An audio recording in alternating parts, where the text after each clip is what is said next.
Hey guys, Pete here. This is going to be my Westworld Season 1 Episode 10 Top Moments and What They All Mean video. Major spoiler warning, if you haven't watched the entire first season of Westworld, then this video will definitely ruin it for you. As mentioned, I'm going to do this a little bit differently. I'm going to go over the top moments here, all the reveals, what it all seems to mean, and then I think I'm going to do a Q&A, but I'll talk about that more later at the end of the video.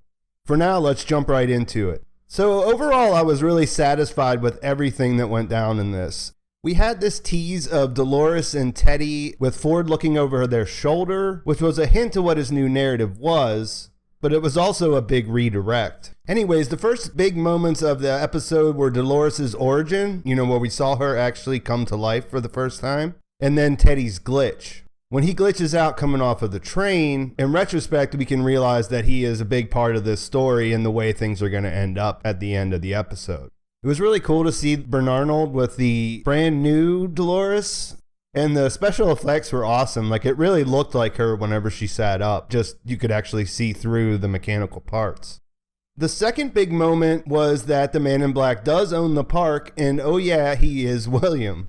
This wasn't a big surprise, but we did get to see the full transformation, including the early days when he made it to the edge of the park on his first visit. We learned that this whole idea of being reborn in the park actually applies to his outside life. His trip there is what made him the man that he is and brought him all his power and wealth and everything else that he got after he left there. I mean, he basically schools Logan right off the bat whenever he realizes what he could be outside of the park. The actual reveal was pretty heart-wrenching in some ways. We got to know this guy William so well, and then when we see him pull back up into town, well, it kind of makes sense based on the way that the heart works. So he reveals this to Dolores, and that sends her to the next level.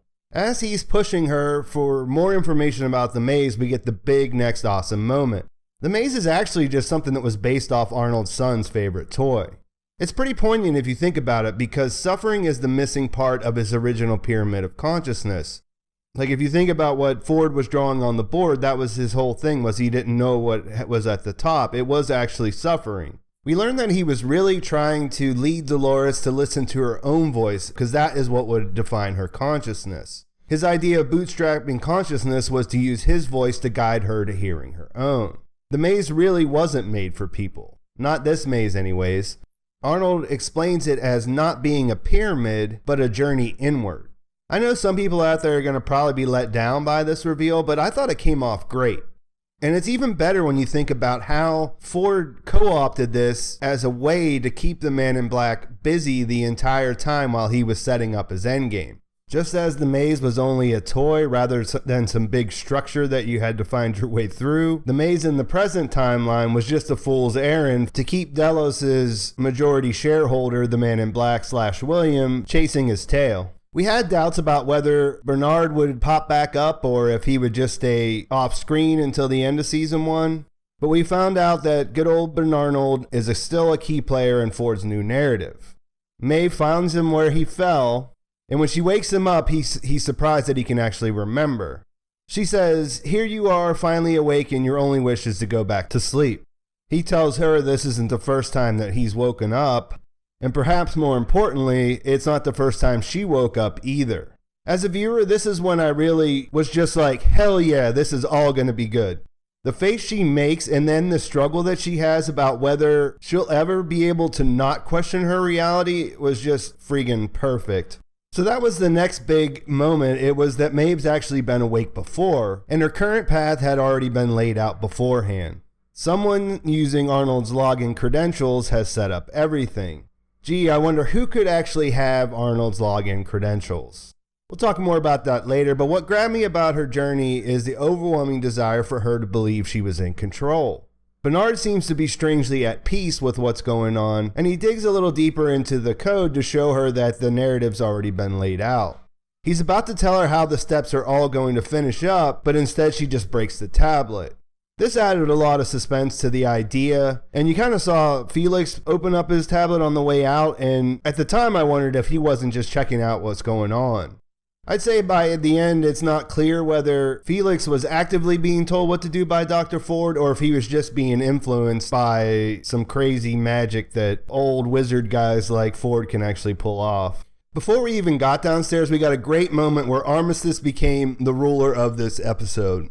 Up to this point, her story's been pretty restrained, but here we get to see this great bit of acting. Like, there's so many points in just their little trip around the building that are instant classics, and although everyone was great, it was Armistice's show for sure. The giggle whenever she first shoots the automatic weapon, and then of course when she says that the gods are pussies after they take a bunch of them out. Then we also got another big moment, Samurai World. I don't know about you guys, but I saw whenever they made that turn, this strange logo, and I'm like, what is that? You know, like it obviously didn't click in my head that it was going to be SW for Samurai World, but I knew something big was coming up around the corner. And there we have it. There's more worlds. How many worlds? We don't really know. Are they all controlled by Ford? We really don't know. But it is interesting, and that leaves a lot that we can learn about this little structure in the future. The next big moment was what happened at the beginning of the park. The real story. The truth that was the story behind what we've been waiting to find out about this guy named Wyatt. The first critical breakdown of the hosts at the park, and actually what part Arnold played, and why he pulled the strings the way he did so that he could set up his own demise.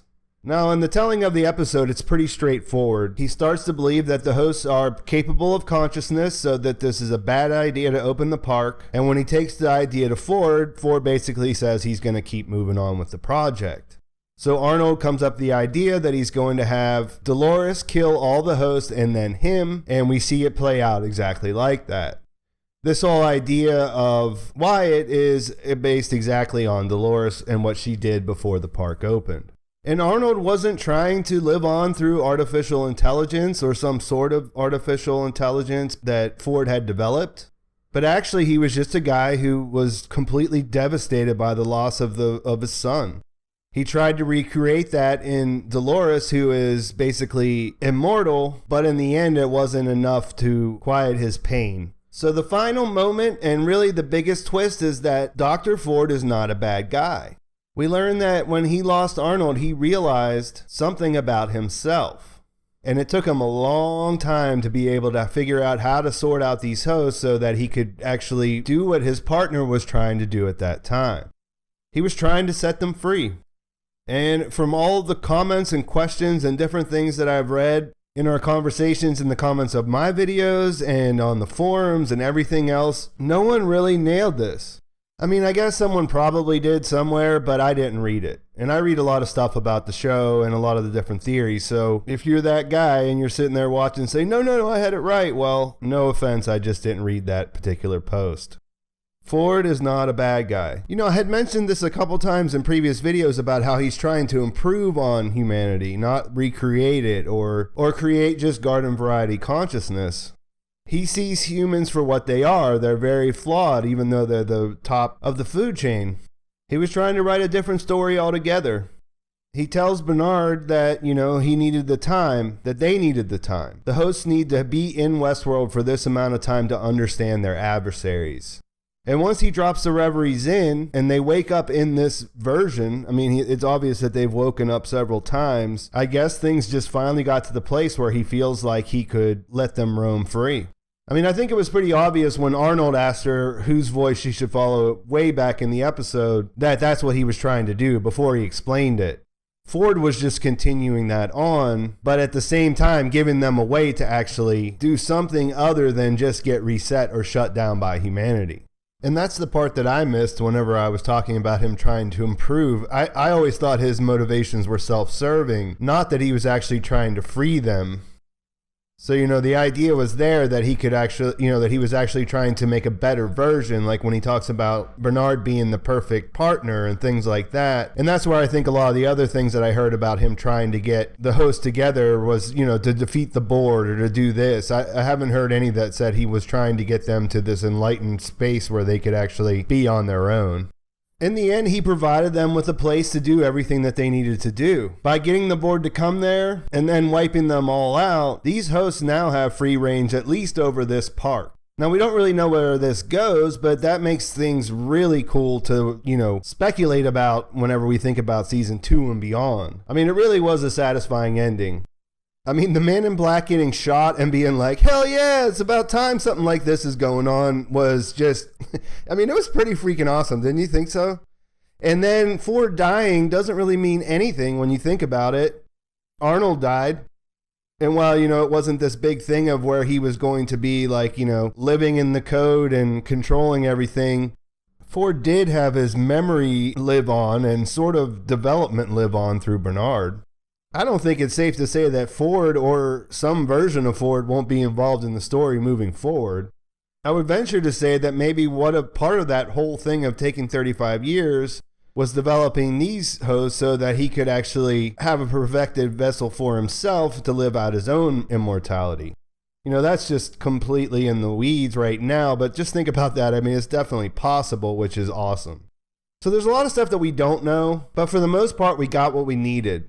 We don't know where Elsie and Stubbs are, but I'm just going to say that they wouldn't have brought them into the story so just to have them not be important sometime down the road. So they're definitely coming back, one way or the other.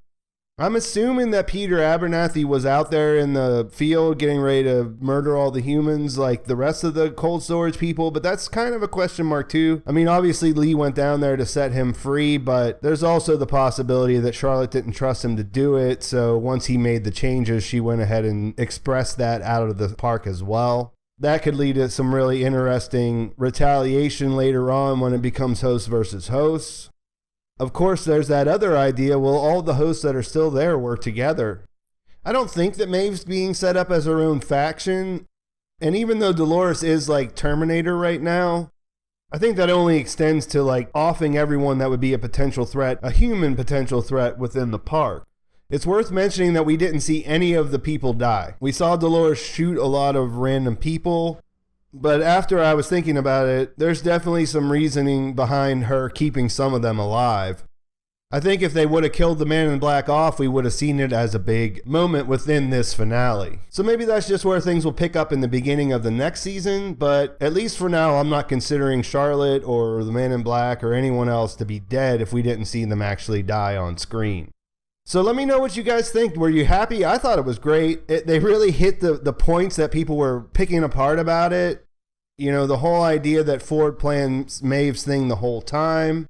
I mean, I've seen tons of critical comments about how Maeve's storyline was terrible and how it was ruining the show and other crazy stuff like that. And, it's good to see that there was a purpose behind everything she did. It wasn't just an entertaining thing to watch while everything else was going down. So like I mentioned at the beginning, I was thinking about doing a Q&A. So if you have questions about this episode in particular, and also about the whole season, you can leave those in the comments, and then I'll do a Q&A in a day or two after I get some to work with. I doubt I'll do a scene by scene for this because it's just pretty conclusive. So I think what I'll do instead is do like an overview of the whole season or the overview of the ending and what we can expect to maybe think about before season 2 comes out. Your feedback and input's important too, though, so let me know what you guys want to see me do. Before I finish, I just want to say that, this show deserves a lot of credit. The acting, the writing, the concept, the story. I remember at the beginning of the season, I had this idea, like after the first episode it was really hard to feel connected to these characters. I mean, we knew that they weren't real. And it's amazing to think at the end, like how real they actually have become. Whenever you hear Dolores deliver Wyatt's line, she does it twice. She does it once whenever she's talking to the Man in Black, and then once when she's talking with Teddy right before she walks up to kill Dr. Ford. I mean, it's just perfect. The whole idea with Maeve, having free will, at least as far as I think she has a choice of whether she stays on the train or not at that point, because the rest of the plan's already been done. I just think they did a really good job of developing these characters, and it was a lot of fun to watch. Let me know what you guys think in the comments. Make sure you like the video. Check out the faces on these guys on this scene that I put in the background here. It's just, you got your Teddy, your Bernard, your Man in Black. But yeah, please subscribe to my channel. I'm not sure where we go from here. I'm going to do a lot of Westworld stuff in the downtime between seasons, but we're going to have to play it by ear. In the meantime, I'll be going back to a full schedule of Game of Thrones until another show comes along and we can get into that. Thanks for watching. I'll talk to you soon.